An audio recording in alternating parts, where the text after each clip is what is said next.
everyone. Thank you so much for joining us this afternoon. My name is Deanna Goodwin, and I'm the Educational Specialist at Spark. Just to give you a brief overview of our agenda this afternoon, we're going to take about 10 minutes to go over some opening rules, and I'm going to give you a little information about Spark. From 12:10 to 1:20, we're going to be looking at a single-family case study, and then we're going to have about 10 minutes at the end to answer any questions that you all might have.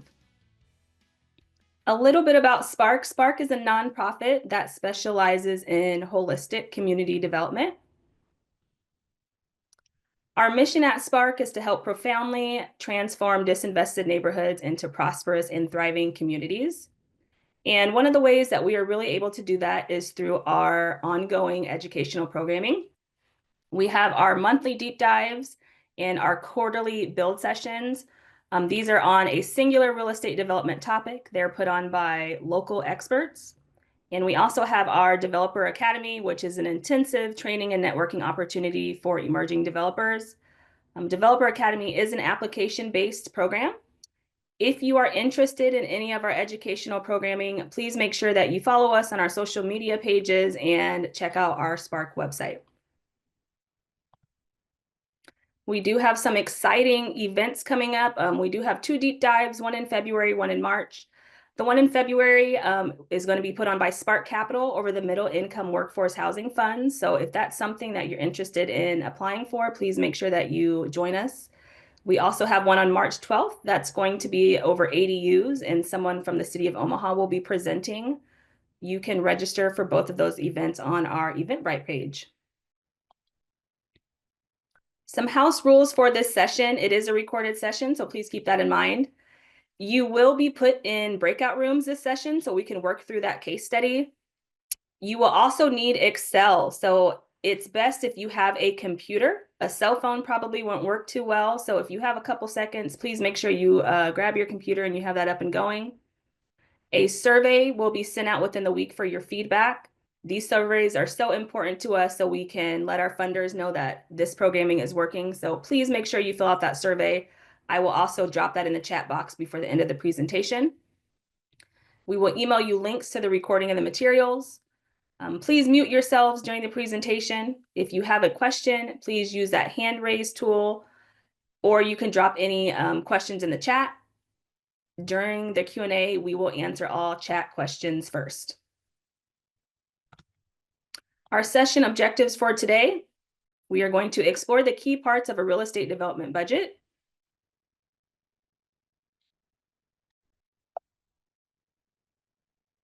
There we go. We're going to learn the key development cost estimate ranges. We are going to differentiate between hard and soft cost. And we want you to understand the need for a developer fee. So with that, I'm going to pass it on to Spark's very own today. We have Ryan Zimmermoss, who is our Senior Project Manager at Spark. And we have Angela Smith, who is our Senior Director at Spark. And I'm going to stop sharing, Ryan, and you can take it. Thank you, Deanna. I'm going to try to get my screen share up and running right away before I forget. And all right. Well, thank you everyone for coming today. I'm excited to see a lot of familiar faces and names in the participant list. So a couple former colleagues of mine, some people that I've worked with in different capacities, and also some of you I think were in our Developer Academy this past fall. So excited to see you back. If you were in our Developer Academy this past fall, some of this at the beginning will look a little bit familiar, which means that if you've wanted to go through Developer Academy but haven't had a chance yet, you're getting kind of a sneak peek into some of the content. But one thing we didn't get to in the Developer Academy is the case studies at the end.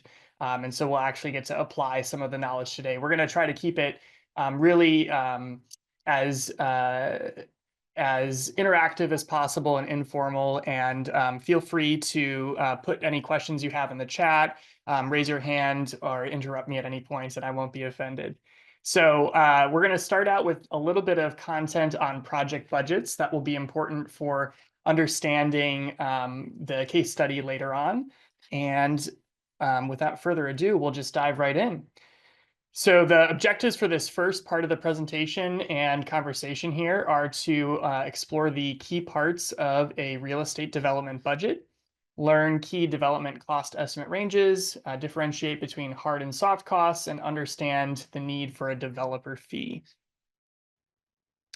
So just a little introduction before we dive into specifics on the project budgets.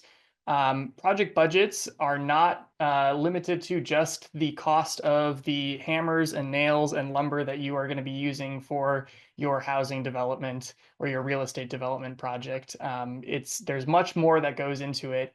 Everything is expensive, unfortunately, but it's really important to understand the full breadth of what goes into a project budget so that you can be prepared going in and have a solid plan that you can present to the bank to get a loan or to a funder to get a grant and to be able to get your project done and be successful.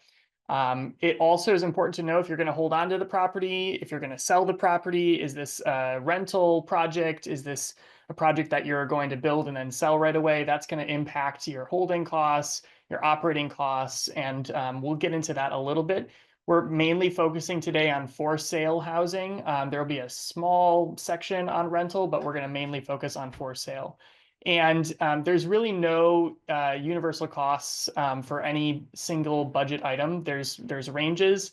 I am not the world's foremost expert on budgets and ranges. I have a little bit of an idea, and some of my colleagues on the call have an idea as well. It's great to just shop around and get a lot of quotes and bids and be able to get a feel for the market. It's also a moving target, right? So we all know about inflation, and there's always a little bit of variance in the different costs for budgets. So I promised we'd keep it interactive.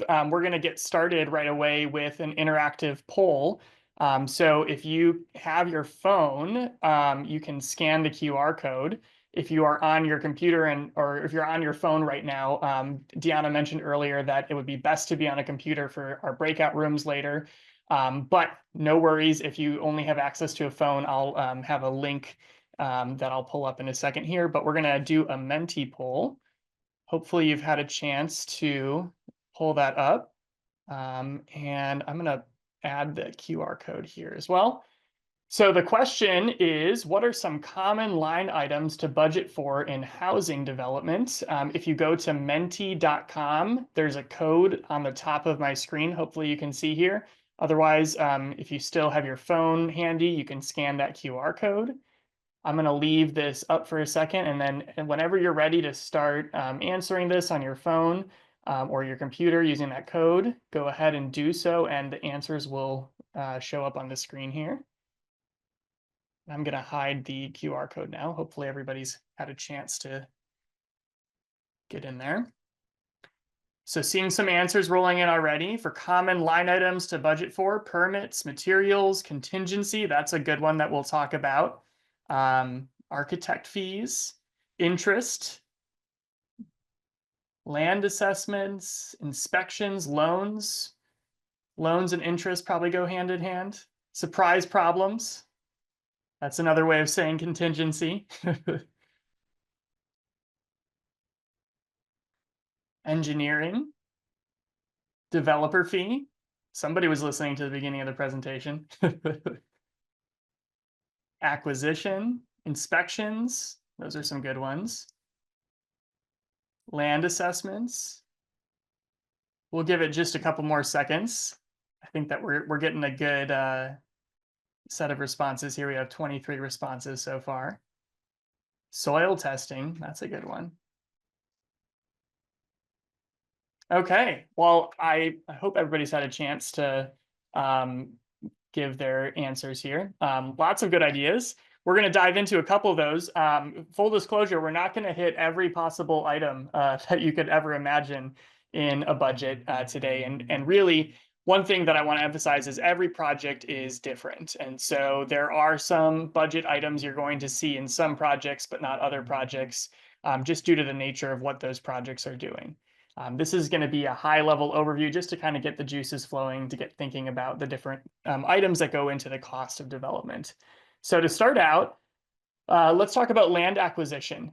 So there is more to land acquisition than just the cost of the land, right? So of course, buying the land or the building or buildings, the purchase price is one of those line items. But there's also closing costs, and those are going to be there regardless of the cost of the purchase of the land. We actually just closed on a property that was donated to us, and nothing in life is free.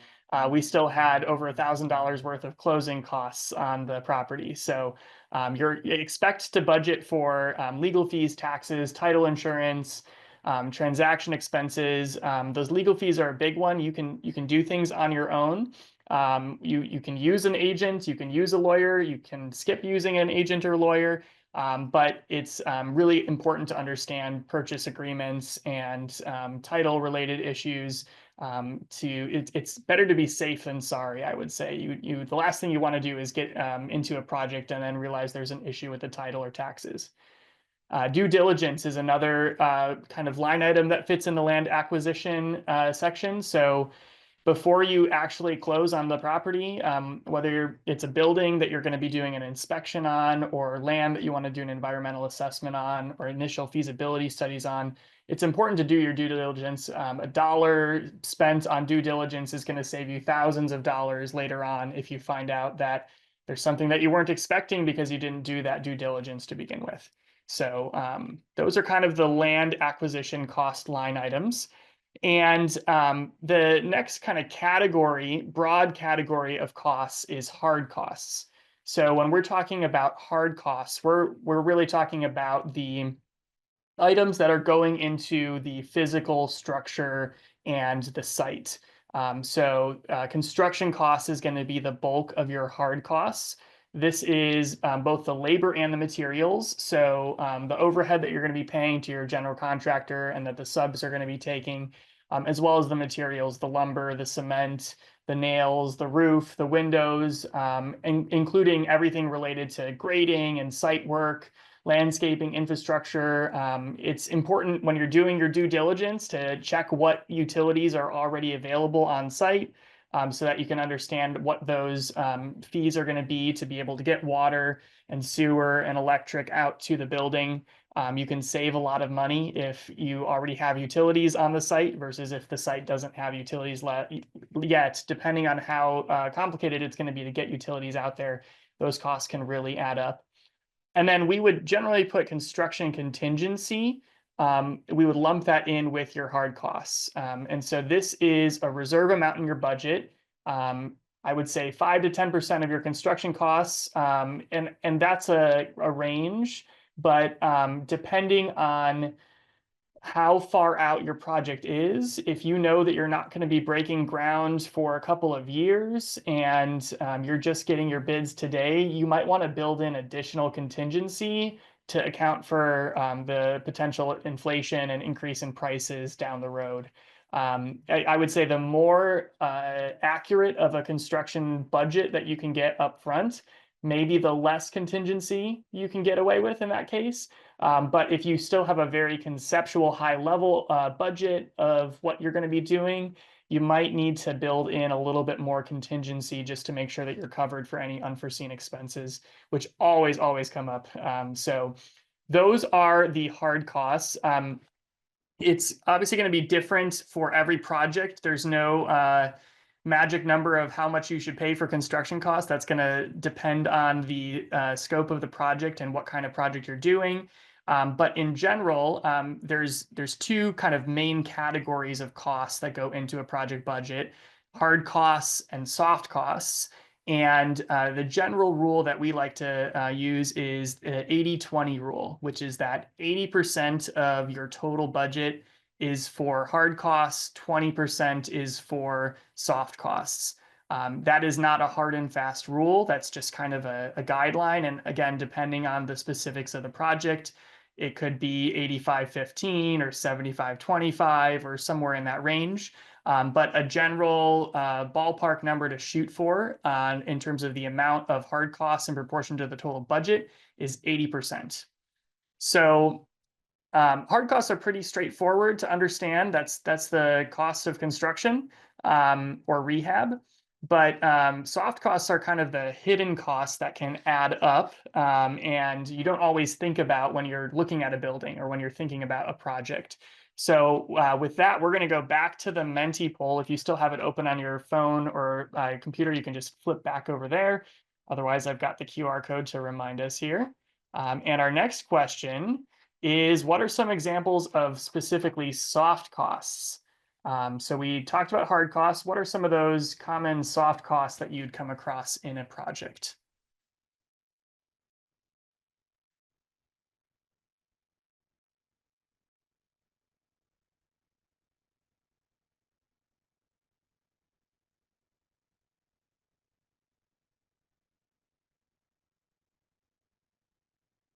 All right, so we've got a couple answers coming in here.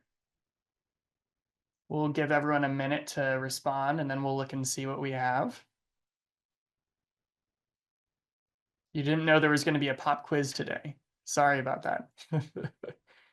But it's okay. We're gonna go through all of this in just a minute. So this is just to kind of check where we're at.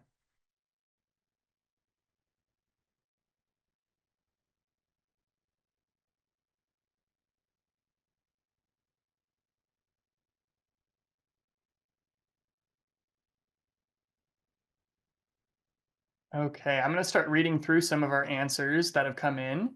So fees from the city, probably permitting fees, right? Engineering fees, professional fees. I see the word fee quite a bit coming up here. Legal fees, consultant fees, marketing, taxes, architectural fees, insurance, surveying is another good one. I see materials on here. We just talked about the hard costs are going to be what we're talking about when we're talking about materials most of the time. I'm not sure if there'd be an example of materials being considered a soft cost that would normally be considered a hard cost. All right, good answers. So I'm going to flip back to the presentation here and let's talk some more about those soft costs. Thanks for everyone's participation.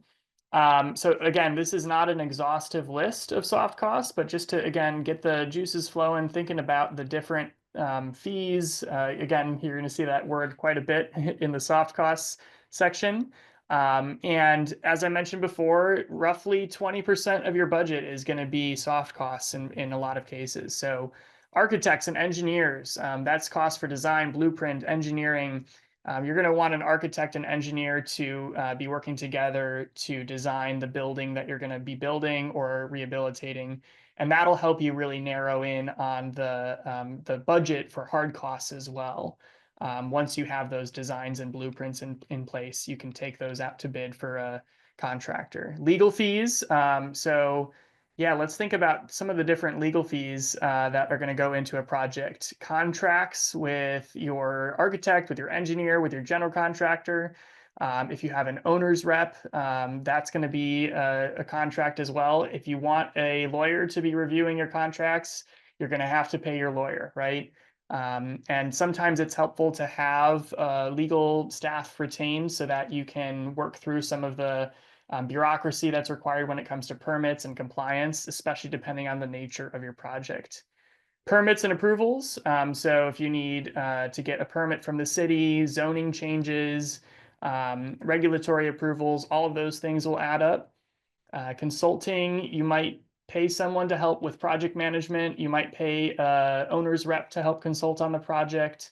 You might have an environmental consultant, depending on the nature of the project. And then in order to get that house or that house sold or the unit that you're building for rent leased up, you're going to want to market that. That'll save you down the line on holding costs if you're waiting for someone to purchase the house. So it's a good investment. And there's also sales commissions that are going to be paid to real estate agents that are representing you or leasing agents. So all of that is important to budget for as well, and will save you money if you can budget for that to be able to get the product sold as quickly as possible. Financing, money costs money, unfortunately. So you're going to want to budget for some of the fees associated with obtaining loans. A lot of times there's an origination fee. I think our Spark Capital origination fee is like 1%. Okay, Angela says yes, 1%. It might be different depending on the lender. So that's something as you're looking for a loan for your project, you're going to be wanting to talk to your lender about what are their origination fees. And depending on the size of the loan, your origination fee is going to be higher or lower if it's on a percentage basis. There's also application fees associated with loans. You might pay for points to get interest lowered. But one way or another, you're really just prepaying for interest. You're going to have to pay for interest as well. So interest on construction loans are going to be part of your project budget. If you're doing a rental that you're going to hold long-term, you're also going to have long-term debt that's going to have its own loan fees associated with it and interest. The interest on your long-term debt would be part of your operating budget for the rental, but the construction loan is still going to be accruing interest during the project period, and so that would be part of your project budget. And you might want a reserve contingency. It's always great to build in at every stage of the project, and financing contingency to cover unexpected changes in financing costs. You might start the project today. You might be working on getting your architect and an engineer to design the building. You just closed on the lot and you had been budgeting for 5% interest, and all of a sudden the Fed raises rates and lending gets more expensive, borrowing is more expensive, and now you're at 10%. So building in a little bit of contingency for the construction interest, depending on what rates are at the time that you're actually breaking down and starting to draw down and close on that loan. Next, we're going to talk about developer fees. So developer fees are how you get paid as the developer. Not everybody in the audience here is a developer. I see people that I recognize from different walks of life, different industries, but our primary audience here is developers, right? So you as the developer are the one that is putting together this project. You are putting together the deal. And so you want to get paid in addition to paying your lawyers and your bank and your architects and your contractors. You want to make sure that you're not doing this for free. And the way that you make money is in the developer fee. It's also a way that you are able to budget for some risk. So you're building in contingency to your budget at all of those stages. But if all else fails, you still are going to owe those other entities money. If your budget runs higher than you expected and you run out of contingency, the next line item that you're going to be able to cut from is what you're going to be able to pay yourself. And so the developer fee is also part of the risk that you're taking on and the compensation for the risk that you're taking on. But importantly, it's compensating you for all of the time and effort and energy that goes into managing the project. You're the quarterback as the developer. And the quarterback is going to be under a lot of pressure and take a lot of hits, right? So you want to be compensated for all of the effort and energy that you're putting into securing the financing and hiring and managing all of the consultants and getting the permits that you need and all of that. And that is often going to be what your profit margin is, depending on whether you're selling it right away or leasing it. There might be other benefits. But again, today we're focusing primarily on for sale housing where you're going to build something and you're going to sell it right away. And so the developer fee is really the way that you are compensated. That's your return on investment on a for sale property. Unless it sells for much more than you were expecting it to sell for, the developer fee is what you're trying to guarantee yourself as compensation for the time and effort that goes into this. Maybe we can just do a quick poll in the chat. I don't have a Menti poll for this, but I'm curious, what does everyone think is a common range for a developer fee in terms of maybe a percent of the total budget? Understanding that every project is different, so some projects are going to have higher fees than others, but what have you seen for those of you that might have experience working in different aspects of development? So 10 to 15%, 5%, 10%, 10 to 15. Okay, That's good to see. 10%. That's about what I was thinking too. We typically see with our borrowers at Spark Capital around a 10% developer fee. That's the usually the maximum that we allow as a lender at Spark Capital.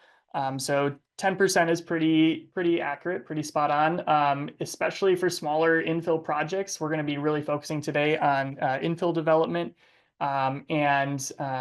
Yeah, there's a lot of risk involved with that, and it's a lot of work to get an infill project done, especially when you have a smaller economy of scale. So about 10% is pretty decent, but yeah, it depends on the project, and that's something that as a developer you're the one creating the budget, so you get to decide how much you're going to pay yourself, right?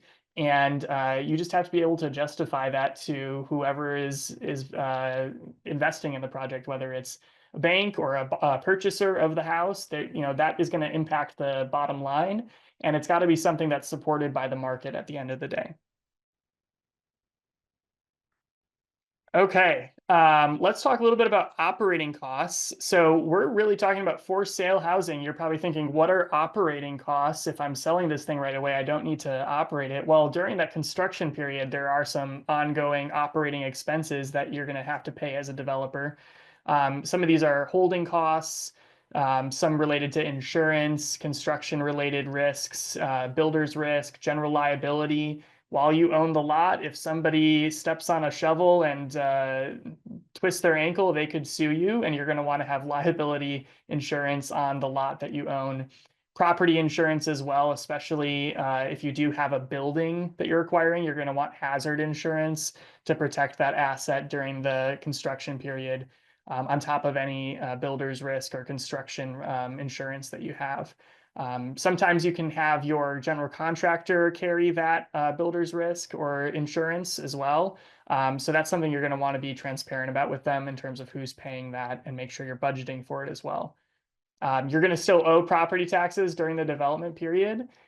So you're going to want to budget for that. Obviously, they'll be probably higher once the building is completed, but you're still going to have some property taxes to pay that you're going to want to be keeping up on and budgeting for. And you might have utilities for, especially once a building is built, and if you're in Nebraska and it's a day like today, you don't want a pipe bursting, especially if you just put the pipe in. So you're going to have gas bills to heat the house and keep it above freezing during the winter, and other temporary utilities as well during the construction period. So we're going to hop back to Menti, and my next question, we're going to for just a second, pause on everything that we were just talking about with for sale housing. And we're just going to imagine for the next slide here, and for this question, for rental multifamily housing development, I want you to think specifically about line items that you would see in a multifamily rental housing development that you wouldn't see in a for sale project. So think about, there's obviously a lot of different line items that we've already covered, but what are the line items that might be specific to a multifamily rental development that you put in your project budget?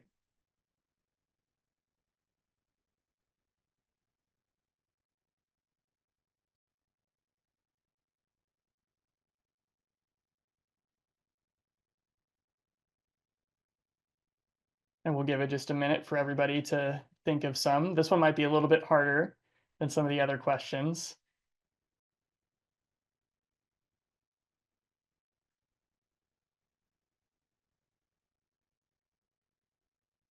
Okay, I'm seeing a couple answers that I think are on the right track here, which is great. So we'll talk about reserves. That's one of the big ones. I see property management fees. Property management is probably going to be part of the operating after the project is completed. You probably don't need you don't need a leasing agent until you have the project built. And so it's not always going to show up in your project budget. It'll definitely show up in your operating budget. But that's a good one to be thinking about. I really like fire safety. I hadn't actually thought of that one myself. So yeah, there might be additional sprinklers that need to be put in or something like that, right? Or a fire extinguisher if you have a multifamily development. That's a good one. Elevators as well. Yep. If it's multiple stories, you got units on different stories, making sure it's ADA compliant. Okay, let's hop back over. I'll show you the ones that I was thinking about here. So a couple things, if especially if you have a commercial development or a commercial component of your multifamily housing development, tenant improvements are something you might budget for. So you might just be building the shell on the first floor of a multi-story multifamily development. And you might allow an allowance for tenants to do their own build out within that shell. Sometimes the tenant is going to have to pay for the build out themselves. Sometimes, in order to attract tenants, you'll build in an improvement allowance to the project budget to make sure that you can attract tenants and offer that incentive to them. Leasing commissions. So as you're wanting to secure tenants for your building, you might work with a broker or a leasing agent to make sure that those units get leased up as quickly as possible because, and this leads into the next one, you're going to want to have lease up reserves. As soon as the project is complete and you have a certificate of occupancy from the city, you can start accepting tenants, but you're not going to get all of them to apply and be approved on day one. You're going to have some vacancies in the initial lease up period until the property stabilizes. So specifically in multifamily developments, it could take 1 to 2 years even to fully stabilize the rents and to get the units completely built out and leased up. Really depends on the project again. If it's a smaller project with 4 units in a hot market, it might lease up pretty quickly. If you've got a larger project with 80 or 100 units and the market softens, there might be a period of time where you still have to pay your debt and the gas bill and your property manager, but you don't have all of the income coming in yet from tenants to cover all of that. And that's why it's really important to have lease up or operating reserves, which are set aside to cover those initial operating costs until the property stabilizes. And it's important during the lease up period, but I would also recommend having an account, a reserve account throughout your project period for the entire amount of time that you're holding that property. It's great to have some cash on hand to cover those things that come up so that you don't have to get or dip into like a line of credit or something to cover any momentary blips where you have operating expenses that you don't have the cash to cover. So that'll also probably be something that your lender is going to require, that you have a cushion of lease up reserves to make sure that the project is going to be stable until the property stabilizes. Yeah, just a really good practice to have lease up reserves set aside. Replacement reserves are also a line item you might see in the project budget. So these are funds, this is an account you're going to set aside to cover expected capital replacement costs. So we know that they don't build refrigerators like they used to. You're not going to get 40 years out of your fridge. But as the landlord, as the property owner, you're going to have to be able to furnish those refrigerators and ovens when they expire. And the roof is eventually going to go bad. And if you're not lucky enough to get a hailstorm and have insurance cover that, you're going to have to pay for the roof and HVAC and other repairs. So you can budget ahead of time on a multifamily project that you're going to be holding on to for some of those expected capital replacement costs. And it's possible to use your rents that are coming in and the cash flow from the property before you do any cash flow distributions. You can fund, and it's best practice to fund your replacement reserves. But there might be a lender requirement, or you might just, as a developer wanting to minimize your risk, you might want to capitalize a reserve account before anyone even moves in so that you have a baseline in the reserve account to start from rather than starting from zero and having to slowly build that up. Especially since, like I said, they don't build appliances like they used to, and sometimes you get like 2 years out of a dishwasher, right? So you never know. It might not be 10 years. You might not have all of those months of rent coming in to build up your reserves, and it might be best to start with a capitalization of your reserve account. So I feel like we've already talked a lot about contingency in a lot of different places. We talked about construction contingency. We talked about contingency for financing. We talked about having operating reserves. We're now kind of flipping back. So forget about the rental portion. We're not going to talk about it anymore today. We're focusing primarily on single family for sale housing at this point now. But on top of all those other costs, you're going to want to potentially consider doing a line item for just general contingency. And this is just a project reserve outside of those specific line items for construction, financing reserves or contingency, lease up reserves, just a general contingency bucket, 5 to 10% of the total budget to cover anything unexpected that comes up across the entire project. And you probably can't imagine what that is going to be, but there's always curveballs that come in projects that you might not expect and that you might not plan to budget for. So this is a way of making sure that you're budgeting for what you're forgetting to budget for or what you can't even plan to budget for because things happen. If that is a bucket that's not used, if you don't have to dip into your general contingency, great. My recommendation would be to roll that over to your next project and to that way you don't have to come up with additional funds for contingency line item every time. But if it's possible to roll over and have some general contingency that if you don't need it, great, you can use on the next project. That's a good option. And then you're going to have exit costs anytime that you're selling the property that you're developing. So sales commissions to brokers or agents, closing costs. Again, that there's going to be closing costs when you acquire the lot on the front end, but you also might have sellers closing costs when you sell or transfer the property, legal fees, taxes, all of the whole 9 yards. So making sure that you're budgeting not just for closing costs on the front end at acquisition, but also at exit is important. So what can you do? There's a lot of things to budget for, a lot of things to track. Projects are expensive. Some strategies that you can kind of think about as you're developing a project budget. Being thorough is really important, and a big part of being thorough is getting detailed cost estimates for all of those different aspects of the project, not just the materials, not just the construction and labor, but also the permits, financing, contingencies, et cetera. And I would really recommend getting as many bids or cost estimates as you're comfortable with and able to get, and to get quality bids. As you get more information, you're able to zero in on your budget a little bit more. And so you might be able to bring down your contingency buckets a little bit as you get further along. But especially at the beginning, keeping a big contingency until you have more expected ranges for what it's going to cost you to do the project is really important. Active monitoring and tracking throughout the project. A budget is, Angela likes to say, a work of fiction.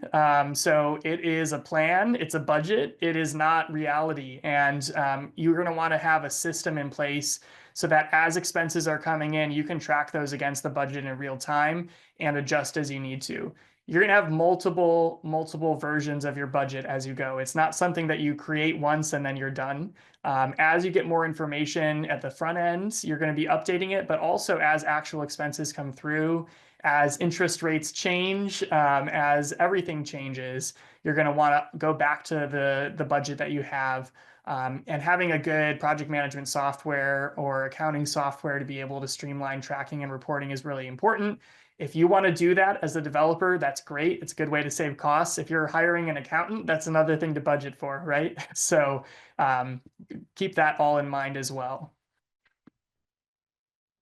Couple other strategies. You might have heard of value engineering, cost optimization. So in addition to getting multiple bids, thinking about how you can limit costs. That's going to keep the price down for your potential buyer, and it's going to keep your profit potential higher and your profit margins higher. So when you talk about value engineering, how can you find cost-effective alternatives without compromising quality? You could get a gold-plated toilet in your building. You probably don't get any additional quality from that over what you'd get with a porcelain toilet. So That's just a real basic example, obviously. But are there different types of materials or methods that you can use that don't actually impact the quality of the product that you're building, but that save you on some costs? And you can negotiate on any of the costs with vendors. They're not always going to give you room to negotiate, but that's why it's important to get multiple bids so that you have some leverage when you're negotiating with vendors to get good pricing. And then making sure that you're communicating with all of the different project stakeholders, with your lender, with your owner's rep if you have an owner's rep, and having somebody who has experience so that you're not going to get screwed when you're getting bids. You know, and you'll get better with this as you do more projects and you have a better idea of how much different items should cost. But especially at the beginning, you know, as you're starting out in your career, making sure you have some mentors or professionals that you're working with that can help you mitigate risks and zero in on numbers that are going to make sense for you. All right, so that was a lot of talking. I want to kind of turn it back over to everyone here with a couple questions just to check for understanding. So let's just use the chat for this, and we'll just monitor that to see how people's understanding is. So first question in the chat, what's an example of a soft cost expense? Going back to that.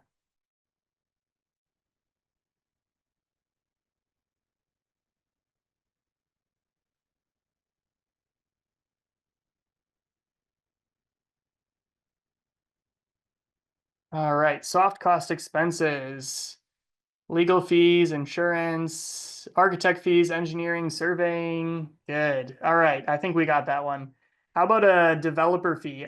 This says what is a developer fee, but maybe for this one, instead of the chat, is somebody brave enough to come off mute and just recap for us what is a developer fee and why should I have a developer fee?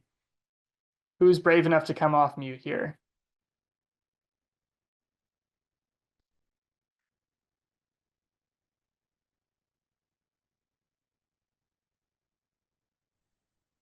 I can come off mute, Ryan. Thanks, Terry. Yeah. So developer fees are the fees that you get paid back. They can also be kind of used as a little bit of a contingency during construction, but it's like, you know, what you get as the person taking the risk for the development. Awesome. Thanks, Terry. And how about what are some, let's do for this question, typical to budget for contingency, what are some line items that should have contingency built into them? If you could put that in the chat, let's see what we all remember.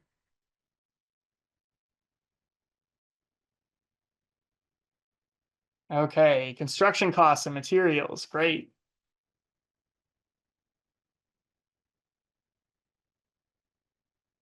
General contingency, financing contingency, construction contingency. I think those were the three. I think Akidra gets the gold star. Great job. Okay, perfect. I'm going to turn it over to Angela, who's going to share a resource with us, a budget worksheet template. And I'll stop sharing. Hey, everybody. Thank you, Ryan, for that great overview. What I'm going to drop into the chat now is a resource. Oh, it says that I can't do it. I'm going to send it to Deanna and see if she can add it to the chat. Sorry, we should have tested that out ahead of time. I will go ahead and pull it up and just kind of walk you through what it looks like maybe while I'm waiting for it to appear in the chat. Give me just a second here. We will be using this when we transition into the breakout room work in just a minute after Ryan goes over a few more slides. This is something that we just adapted. There's a ton of templates out there on the internet. If you've participated in the Developer Academy, you've received some templates. The most important thing is to find a budget template that works for you, that you feel comfortable with, that you know adds up all of the costs, and that you know how to maneuver. These are very simple templates that we are going to be sharing with you today. On one tab, you'll have a single family for sale listing. I've added a secondary column because the case study we're going to be doing has kind of two options, and I wanted you to have space to put option A and option B so you could see them side by side. The second tab has additional line items that Ryan covered because it's a multifamily for sale development. So this one's assuming you're holding on to the property, and this one is assuming that you are selling the property when you are done constructing it or rehabbing it. These both work for rehab or construction. They're two different line items. Just make sure that you're filling in the right one. Yeah, so I'll make sure that that gets across to everybody in the chat here in just a second. If not, we can email it to everybody. I think that might be a backup plan. But I'm gonna stop sharing and turn it back to Ryan, who's gonna go over just a few more slides, and then we'll jump into breakout rooms for our case study. And I'll have that budget in the chat in like 30 seconds. So it'll be Perfect. All right, perfect. So we're gonna switch gears just a little bit. This second part, we're gonna talk about single family housing, for sale housing, financials, a little bit more holistically. So we're gonna talk about components of a sources and uses statement. And then we're gonna talk a little bit about some of the benefits and challenges with specifically infill housing for single family for sale housing. And then we'll get to some practice at the end and do the breakout rooms and all that. Okay, so sources and uses statements is it's maybe sounds like a lot, but it's really not super complicated. It's not super scary. It's pretty straightforward. It's going to be very similar to the budget that you put together. Uses is how you are using the money that you are needing for a project. So that is really just your budget. That is construction and contingency and legal fees and all of the things that we talked about for the first half of the presentation. When you're putting that budget into a sources and uses statement, the uses can be as detailed or as condensed as you'd like it to be. And most times when I'm looking at a uses statement or sources and uses statement, some of those specific line items get collapsed into just hard costs and soft costs, or at least fewer line items, or you can lump together some categories to make it a little bit more readable and at a glance of how the money will be spent. So if that's the uses, the sources is where the money is coming from, where the project is getting its funding. So that would be anything from debt to equity to cash to incentives like TIF or the Nebraska Affordable Housing Trust Fund or other grants or different programs. So sources is where the money is coming from. Uses is how the money will be used purchasing assets, transaction costs, working capital, etc. So that red bold section on the bottom is really the number one thing that if you leave today's presentation knowing nothing other than this, at least you will know one thing. So please remember this: sources must always equal uses. So you don't want to have more money than you need, and you don't want to have more expenses than you have money, right? We want that budget to be balanced. And we're going to look at a couple of examples real quick here. So here is a very simple, straightforward sources and uses example. I've got a $300,000 project for a single family home that I'm building. On the left here, you'll see, and hopefully I can, yep, you can see my mouse here, hopefully. On the left here, sources is going to be equity and a loan. So I've got $10,000 in equity that I'm bringing to the project, and I'm looking for a loan for $290,000. On the right side here, I've got my uses, and you can see I condensed it to acquisition, hard costs, soft costs, and then loan fees and interests. I could have probably condensed loan fees and interests into soft costs, but for the purpose of this sources and uses statement, I made the decision to break that into its own line item. So you can see here on the left, our sources, we have $300,000. On the right, our uses, we have $300,000. So the formula to remember here is sources minus uses equals your surplus or your gap. So in this case, 300,000 on one side, 300,000 on the other side. The gap is $0. That means we have a budget that is balanced, and that is what we want, is a balanced budget. So let's look at another example here. This is a house that costs a little bit less to build, and I have a little bit less that I'm bringing to the table. So on the left side here, $15,000 in equity, $250,000 for my loan, for a total of $265,000. That equity maybe was the acquisition in this case. You'll notice the acquisition was $15,000. So if I purchased the lot and the lot is valued at $15,000, that is a form of equity that I'm bringing to the table on this project. And as you can see, the total uses in this case add up to 283. The source is 265. So if we plug it into that same formula, sources is 265, uses is 283. That leaves us with an $18,000 gap. And that means that I need to go get more sources if I want to get this project done, right? There's a gap between what I have and what I need. So let's dig into some problem solving on something like this. So the problem, sources is less than uses. The project is not viable. Oh no, what can be done to balance the budget?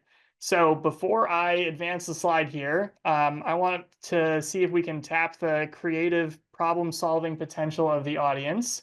If you could put in the chat, I don't have a Menti poll for this one, so we'll just use the chat feature. What are some options for how I could balance a budget where the sources is less than the uses, such as the example that I just showed? And I'm going to have to find the chat here. Here we go. Okay, Terry says you could apply for the Nebraska Affordable Housing Trust Fund. That is a shameless plug. I love it. Thanks, Terry. So yes, you could apply for some more sources, right? You could apply for a grant. That's a great option. And I see Bill has said cut costs. Great. You guys hit both of the two right off the bat that I was hoping you would. So I'm gonna move forward here. Option one, increase sources. There's a lot of different ways to increase sources. Apply for a grant is the last bullet point. Terry got us covered on that one. But there's other ways. You could bring more money to the table, right? You could try to increase the amount of equity. You could bring in an equity partner. Sometimes working together can help you get things done. You could ask the bank for a higher loan. In that example that we just looked at, you could ask for more financing, and then maybe that would cover your costs. You'd explore TIF or other incentives. So lots of different options, but I just want to get you all thinking about all of the different ways that you could increase sources, not just more loan or more equity, but there's a lot of different creative solutions. And then, as Bill mentioned, on the flip side, you can decrease your uses. You can cut costs. So balancing a budget is it takes two to tango, right? It's sources and uses. So on the uses side, use lower grade finishes, value engineer, right? Get more bids, try to get a lower bid from a contractor. Anytime you can leverage resources that cut your costs, like pre-approved plans. Omaha by Design put together an affordable housing how-to playbook. The city has some pre-approved plans for different types of housing. And so if you can leverage any of those pre-approved plans, you might be able to save on some of the architect fees. Now, this isn't going to work every single time. Every lot is a different size and different grading, and it's going to be different each time, but you might be able to at least cut down some of the costs on architect fees if you can use pre-approved plans and other things like that. You could also shorten the construction period. So if you're able to get the project done more quickly, maybe by starting at a time that is not the winter, so that you're able to maximize the building time that your contractor has, that might lead to lower construction interest. You could even have a shorter construction period if you're able to get that home sold more quickly than you were planning, right? And then you don't have to hold on to the house while you're waiting to sell it. So there's lots of ways that you can cut costs and decrease uses. There's pros and cons to each of these, right? Bringing in a partner or asking for a higher loan might cut into your profit margin. Applying for a grant is a lot of work and it's not always guaranteed. And there's additional compliance that might come with different incentives that you apply for. You might not have equity available, especially when you're starting out in your career. So you might not have additional cash that you can put into a project. And then on the flip side, there's pros and cons to decreasing uses. As anytime a lower grade finish is going to lead to a lower sale price, then that's not really going to help you out. It's just going to be a lower grade product. So trying to value engineer and maximize by getting as many bids as you can and trying to save on some of those fees without impacting your bottom line is going to be the balance that you have to think about. So let's look at just a couple more, and then I want to get us to that case study example as soon as we can. So in this case that we were just looking at, again, to refresh your memory, we had $265,000 worth of sources and 283 on the uses side. So we had an $18,000 gap. So one of the ways that we could go about trying to make this budget balanced, to go back to that previous slide, is we could look at equity. So I've highlighted that there. So initially we had budgeted $15,000 of equity. We were going to be leveraging that lot that we acquired. Well, maybe we bring an extra $10,000 to the deal here, and that brings us up to 25. We still have an $8,000 gap, but now we've closed the gap a little bit. And let's look at the loan. So now that we have some additional skin in the game, perhaps the bank is willing to lend us a little bit more money. So initially they were willing to lend $250,000. We might be able to get a higher loan amount, but what you are going to notice here is I also highlighted loan fees and interest on the uses side. Anytime that you're increasing your loan amount, that's also going to impact the cost of the money that you're borrowing, right? So it's going to be a little bit of a moving target where you're going to hopefully get more equity and more sources, but you're also going to increase some of the uses in the form of the loan fees and interest. So in this case, we had $8,000 more added to the loan, which was great, but it also bumped up our loan fees and interest by another $500. And so we're $500 short now. So to close the gap, maybe we value engineer some of our construction hard costs and try to cut costs and bring that down to $249,500. And now we have a balanced budget. So as you can see, sources and uses is always kind of a moving target. It's not always a one size fits all approach. You're gonna not just focus on cutting costs. You might also focus on increasing sources, and you're gonna want to be paying attention to this statement at all times as you're updating your budget, as you're getting more information, and as the project progresses to make sure that you have a balanced budget. A bank is not going to give you money unless they know that you have a balanced budget and that you can get the deal done. So that's why this is really important to have on hand. Okay, so we're going to flip back to the Menti poll. If you want to bring that back up. If you're joining us late, there's a QR code that you can scan to get to the Menti poll. I'm going to flip over here. There's also, you can go to menti.com and plug in the code on the top here to get to it. And the next question is, we're going to start to talk a little bit about infill housing development. So if you know what that is and you want to start answering or start thinking about answers, go for it. But we're going to be talking about the benefits and challenges related to infill housing development. So first, we're talking about the benefits. By infill housing, we mean housing in an existing neighborhood, as opposed to greenfield development. So greenfield development would be, I'm going to buy a farm field on the outskirts of Omaha, and I'm going to put it in streets and sewer and everything and create a brand new subdivision with 80 new homes. That would be greenfield development. What we're focusing on today is what we're often doing in our older neighborhoods in the city, which is infill housing development. We already have an existing neighborhood. There's already houses there, but there's some vacant lots throughout the neighborhood, and we want to reactivate those vacant lots by adding a single family house. So what are some of the benefits of infill housing development as opposed to greenfield housing? And we've got some answers rolling in here, which is great. We'll give everyone a couple minutes to think about some answers. Benefits of infill housing development.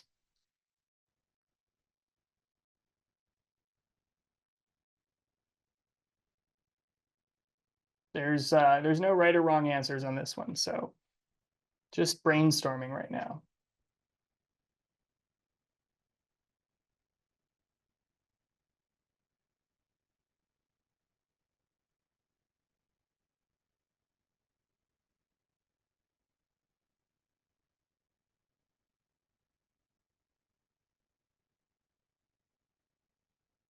I want to see if we can get a few more responses on here before we move on. So if you haven't had a chance yet, go to menti.com and plug in that code and think about what are some of the benefits either to a developer or a city or a buyer or a neighborhood, benefits to anyone of infill housing development.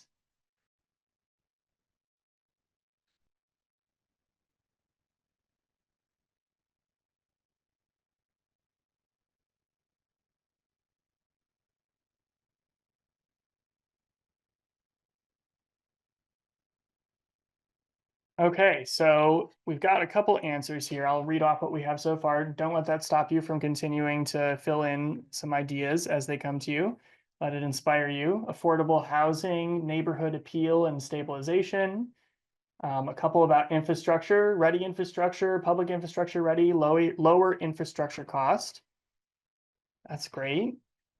And we're going to go ahead and look at the flip side of the coin. What are some challenges associated with infill housing development? And you might think about this in terms of anything we've talked about related to budgets as well. It doesn't have to be limited to that, but what are some challenges when it comes to infill housing?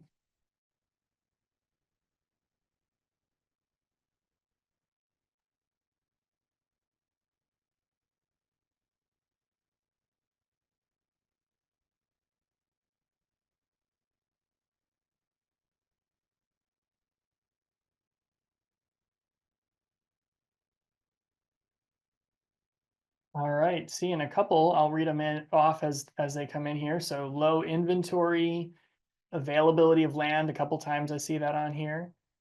Fixed land restrictions, that's a good one. Buried foundations, I like that one a lot. Rating of land versus project, neighbor complaints, starting the groundwork and finding the foundation of a house that was there previously. That one sounds specific, maybe someone's experienced that. Older infrastructure. Okay, so we were able to brainstorm a lot more challenges than benefits. That's great. We're going to flip back to the presentation. I think we hit a couple of the ones that I had on here, but I want to just go through a couple of these. We hit existing infrastructure. So starting out with benefits of infill housing development. Existing infrastructure can lower costs. So because you don't have to bring utilities out to that new farm field, that green field, that can keep your costs for the entire project lower because utilities might already be there or streets might already be there. Lower land acquisition costs. This is true sometimes. Sometimes infill land is cheaper to acquire than greenfield. It really depends. Potential for significant property value appreciation. So this is definitely the case that once you have improved a lot, it's going to be worth a lot more, and that value is going to appreciate. And so you're bringing a lot of value to that project. A lot of government incentives and tax breaks related to revitalizing vacant lots are only available for infill housing or within city limits. So that's another incentive that you might want to keep in mind. We talked a little bit about neighborhood revitalization and some of the answers there. So that's another benefit to the neighborhood, that it can reinvigorate some life into a neighborhood that's older. You might get less competition from other developers because it is difficult to do infill housing. I know we brainstormed more challenges than benefits. That sometimes scares away some developers. And so in some cases that might make it a less competitive environment and easier for you to do a project. And then it's often more environmentally sustainable.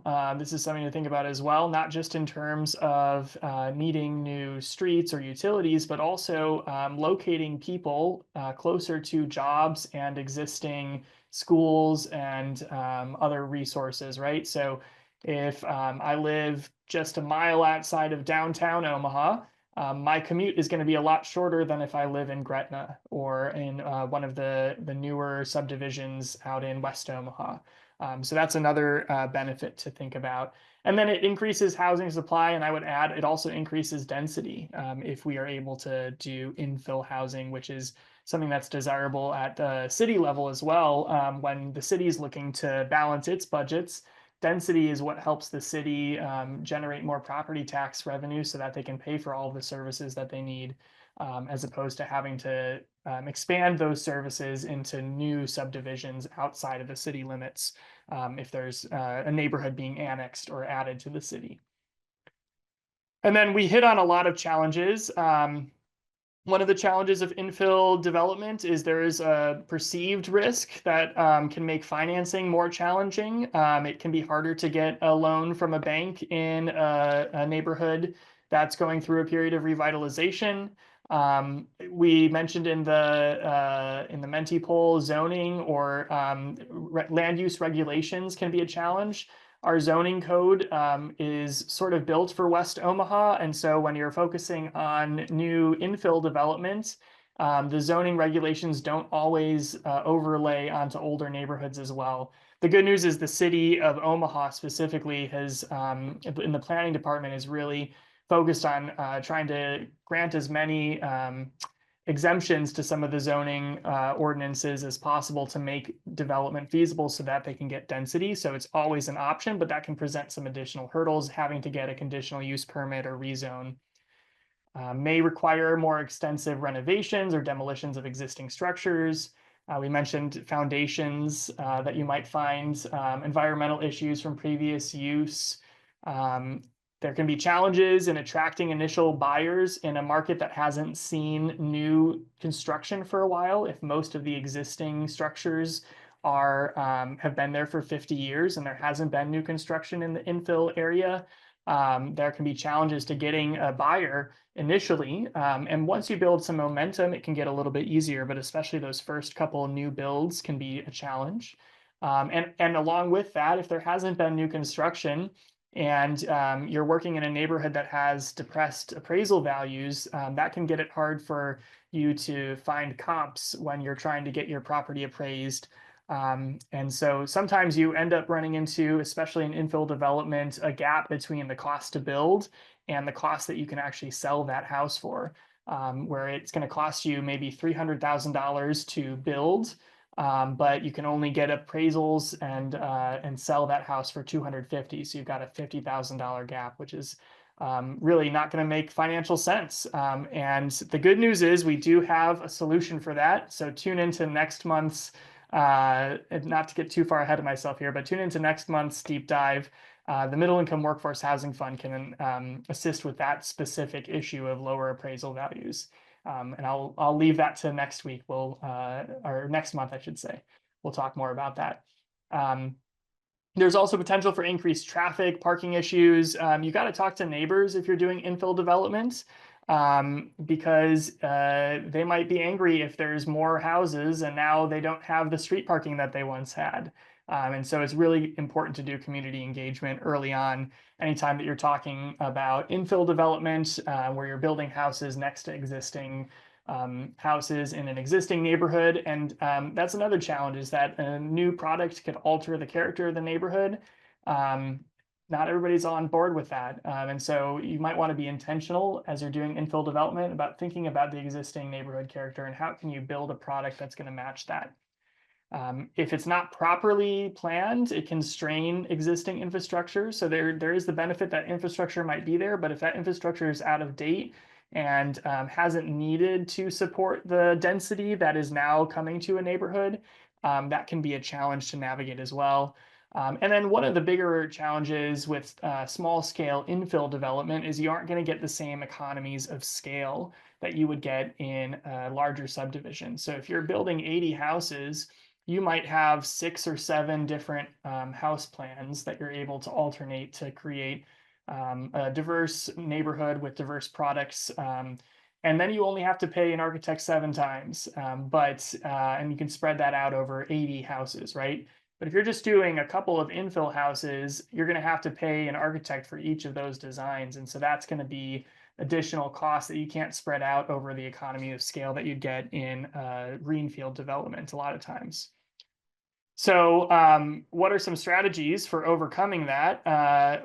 Well, with the economies of scale, there's possibilities to try to create economies of scale. It's just a little bit more difficult to do when you're doing infill housing, by repeating the same floor plan or building, instead of just one unit at a time, 3 or 4 or 5 in a couple of blocks within each other. Also creating attached housing options or more higher density options can cut down on some of those costs and create some more economies of scale as well. And using innovative materials is another option.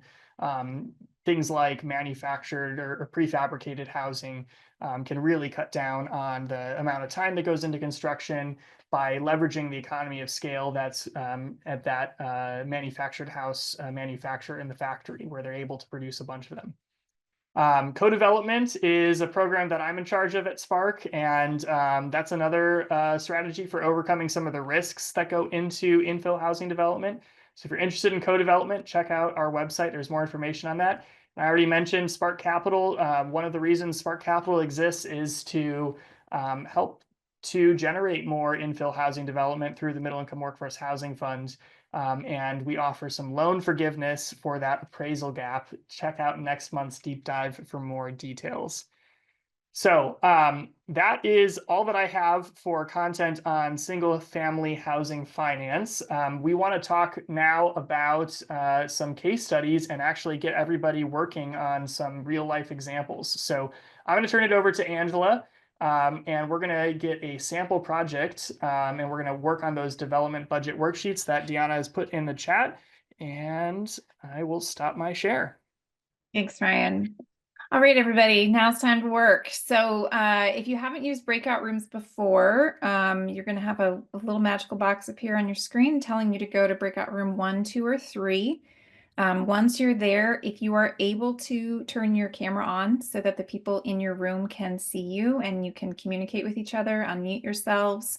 What your task is will be to use the budget template that Deanna dropped into the chat there. It's now a Google Sheet version of it. If you don't like Google Sheets, if you check in your email, we've emailed it from Eventbrite as well, so you should have an Excel version. It's the same thing. It's what I shared earlier. And then you'll also have a Word document or a PDF or a Google document that has a little story. I grew up in the 80s, so it's a fun little comic throwback. Points to you if you recognize what it's from. But I wanted to just put out there what a real life scenario might look like. We've done a lot of developer academies where we do really in-depth case studies that have every single line item for your budget pinpointed. But the biggest trouble I see for new and emerging developers is there's no answers out there. Nobody's going to tell you exactly how much anything costs. And so I wanted to put before you what I consider a more real life example. And I want to affirm to you that there's no right or wrong answer. There's just the reasoning behind why you would make the choice that you would make. So as you're looking at the little narrative, you can rest assured that no one's going to be judging you. We just want to know what your thinking is on why you would choose to go with option A, which is to renovate the property as is, or option B, which is to demolish the property and go for a new construction. So without further ado, I'm going to launch the breakout rooms. It is 1:15 now. This should not take very long at all. You're going to use the information that's in that Word document to fill in as best you can the Excel budgets for single family homes. Just 2 columns, one for renovation, one for construction, and chat through the questions that are on that Word doc with your group mates. At 1:25, we will come back together as a whole group, and we have some polls to see kind of how you decided and what you decided with those 4 questions. And then we'll wrap it up. And if there are any outstanding comments or questions from the case study or from Ryan's lecture, we'll go over it at that point in time. Are there any questions before I send you to your breakout rooms? Please, please, please come off mute and join your, open your camera if you can, so that the people in your group can get to know who you are. All right, we'll meet back here at 1:25.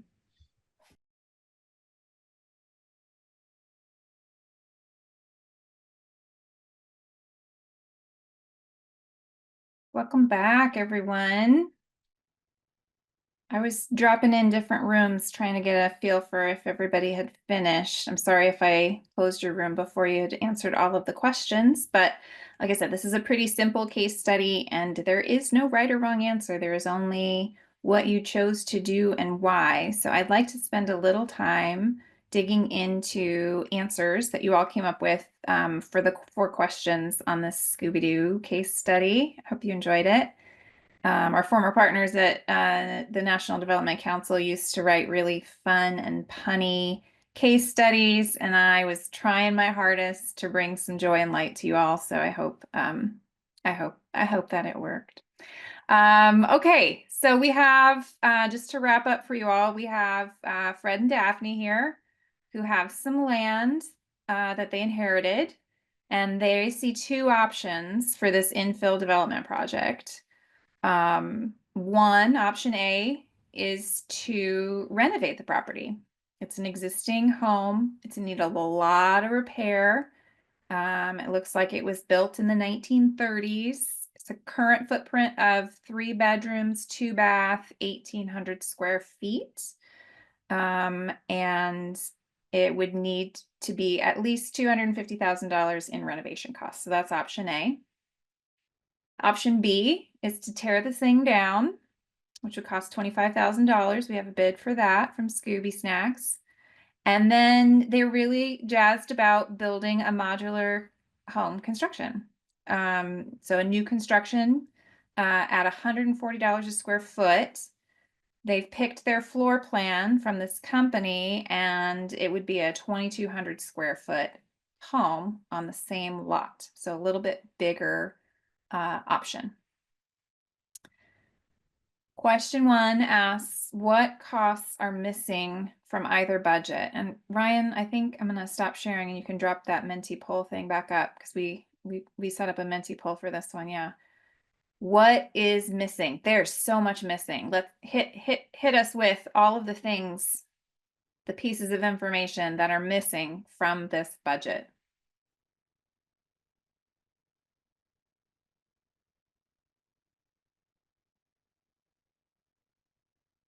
Soft costs. We only have hard construction costs in here. What else?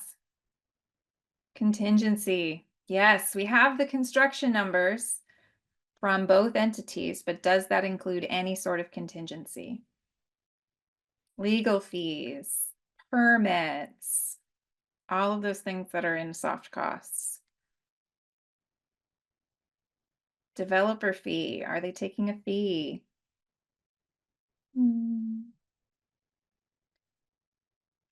Insurance. Site prep. There's going to have to be some site prep on that demolition property. Does the demolition bid include any sort of site prep?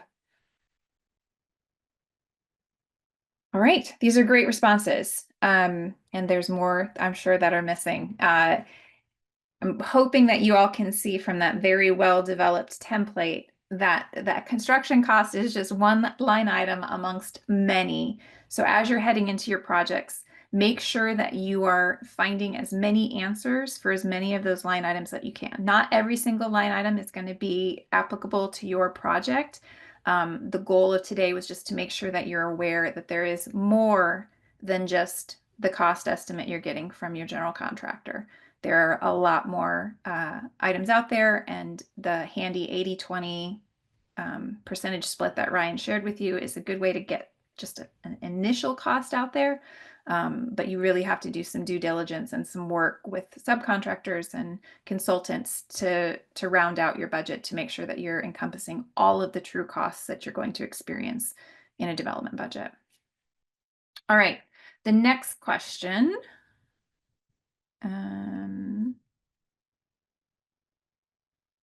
Says, what information do you need to know to finalize a completed draft?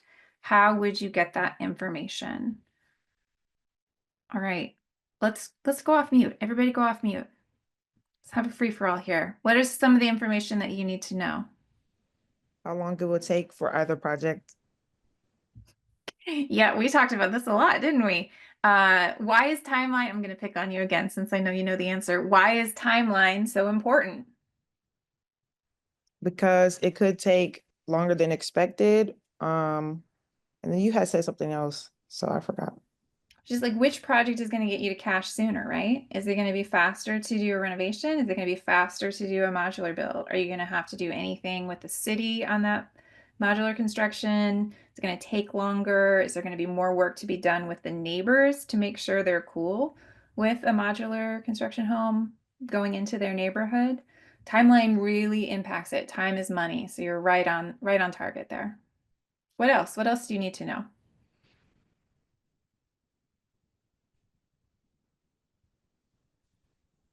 All of the things in question one, right?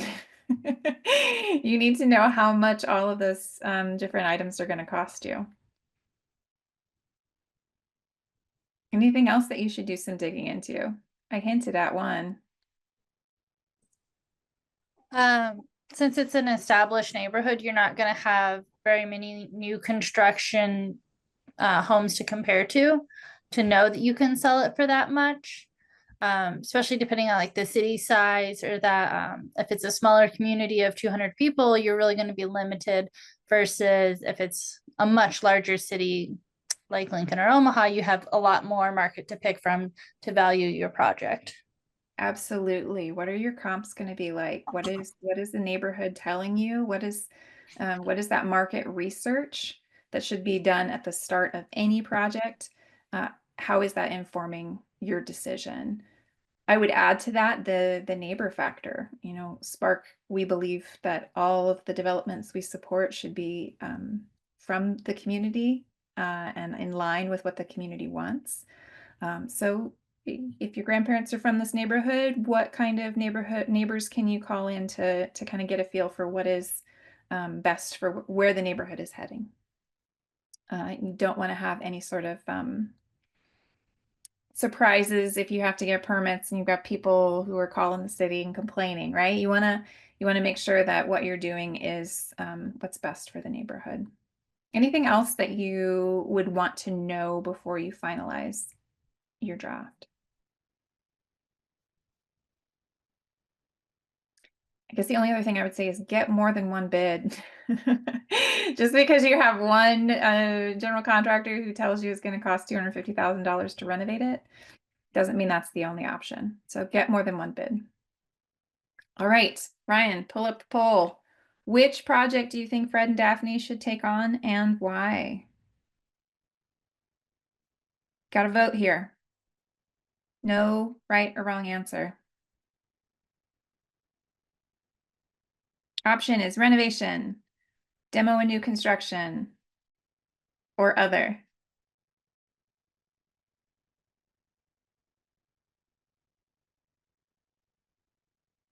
Coming out strong for renovation. I don't see a place where I can enter my enter. If you use the QR code there on the screen, or if you join at menti.com and you type in that number at the top there, the 23117043, you should be able to vote. Or you can just drop it in the chat, that works too.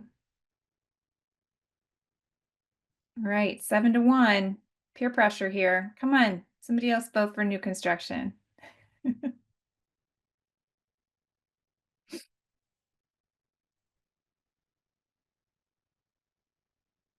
But I told Ryan to add the other because my vote was I don't want to do either of those projects.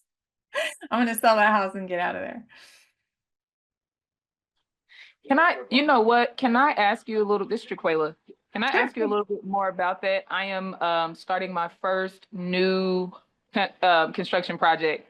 Yeah. And I have a lot of gray hair physically now. But a lot of people that are like kind of like mentoring me about this, they're like, oh, just build it and sell it. And that's how you're gonna make your money back. And I'm like, no, I want to make sure that the people are taken care of who move in and blah, blah, blah. They're like, no, that's not the business. So, Yeah. so is it, what's the pros and cons of keeping the building? Oh gosh, that's a whole other deep dive, right? it really is what your portfolio can handle as a developer, what your desire is for the neighborhood, your connection is to the neighborhood. I mean, all of those things have to go into it. So I don't know that I can answer your question.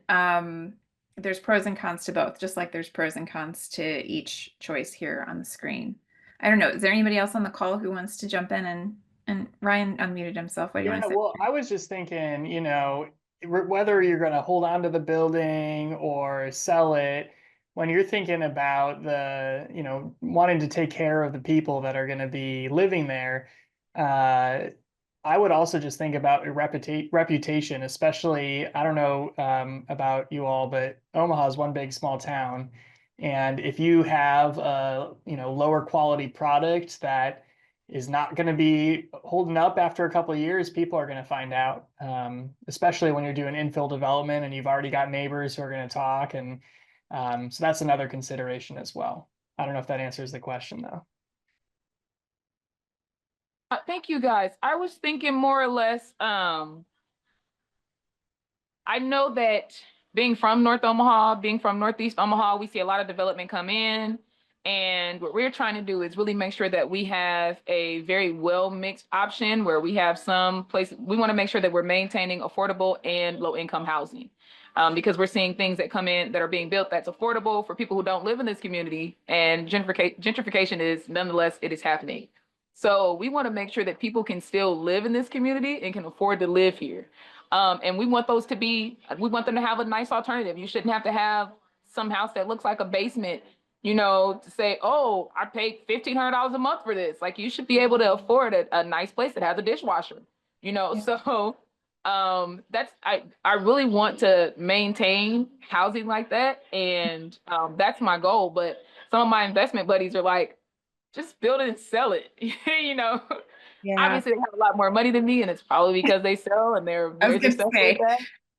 But yeah. then the tough thing is we sell to like people from outside the community who don't care, Right. and then it I becomes was- dilapidated. That was just going to be my thing, is if it sounds like your heart is definitely in the hold. I'm not by any means going to tell you what to do, but who you sell it to also matters, is the other thing that I would say. That is at the mission of what Spark is doing. So we're right in line with you. But at the end of the day, there are developers out there who it's just about the bottom line. So that's why you're getting that advice. I do want to turn us back to this project real quick so we can wrap up and send you on your day. Happy to have more conversations with you, Jaquela, on your property anytime. So give us a call or set up a meeting and we can chat. It looks like we have 8-4 toward renovation. So some brave soul who picked renovation, tell me one reason why you picked renovation option. Who picked renovation and why? Brad. I did, and I'll say, I think if people want to move into a house that's a more modern home, they're probably going to want to move into a more modern neighborhood. If you're going to move into an older neighborhood, you're doing it because you want That old an bone. older looking home. And I don't think, me personally, I wouldn't want to be the only modern looking home in an older neighborhood like that. You would stick out like a sore thumb, and it doesn't look like it fits. Great. You're considering the end buyer. That was 100%. It wasn't about the numbers. It was about who is going to buy this house and how likely am I to sell it. That's great. Yeah, a little bit about the numbers, but more about how the house fits into the neighborhood. And I think the neighbors are going to be a lot less apt to argue over a renovation project rather than you're changing the whole fabric of the neighborhood by throwing a new modern modular home in the middle of 1930s architecture. Yep. Who else? Any other renovation folks and why they chose it? It's cheaper, right? Anybody do it for that reason? I mean, it's hopefully cheaper. Yeah. Right. I think part of the other reason, because I agree with everything that Brad said. Like the NIMBYism is definitely going to be a factor. But yeah, I mean, you're also going to come out with more money at the end. If you do the renovation, hopefully, than if you were to do the modular home. Because yeah, with the demolition cost and the cost to get the new house there, well, that was another thing that was missing is the $140 a square foot for the house, the modular house, doesn't include foundation. Yeah. So, you know, you're gonna have to be selling for more than that 330 if you're doing the modular home. Way more. That's for sure. All right. Well, who picked new construction and why? Should have started with that one. If it makes people more willing to say so, I voted for that one. So All I want to know right. who my people are. Who are Ryan's people? Who's in Ryan's camp? Who wants the Me. new construction? All right. Why? Oh, well, clearly I'm a bleeding heart for the community. So I'm always trying to, I don't know, do a new construct, do something. I'd like to see North Omaha, particularly my area, revitalized. So I'm always in the field of taking a chance and putting together a new construct. And having new options for neighbors, right? People who Yep. want to be in the neighborhood but want a new house. Yep, always. Yeah. Any other folks? I also did new construction.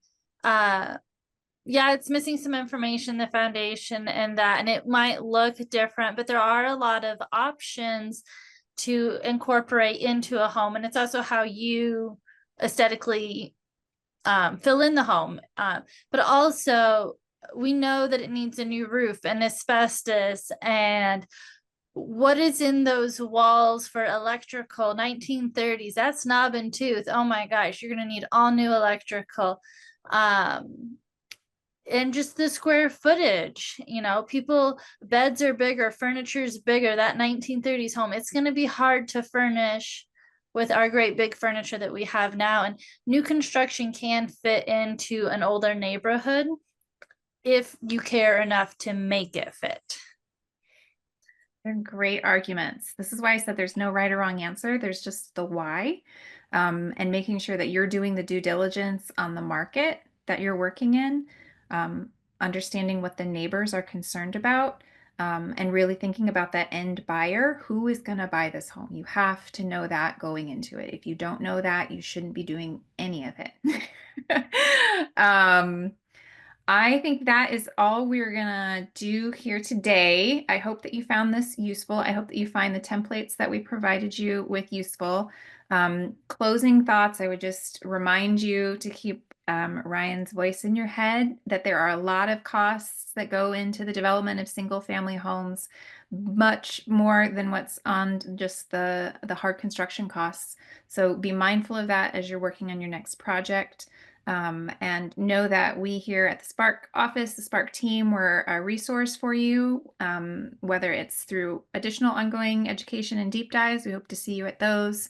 If you want to enroll in the Developer Academy that we have in the fall, or if you just want to come in and chat with us because you're already knee deep in a project and you need some eyes and ears on your budget, we're happy to provide that as well. It looks like Deanna dropped a link to the chat, or not the chat, the survey in the chat. So please click on that. It'll take you 2 minutes to fill that survey out. And that information is what we use to share with our funders and supporters so that we can keep this kind of programming headed your way. Any questions before we close up? All right, thanks everybody. Have a great Wednesday, and we hope to catch you on the next deep dive.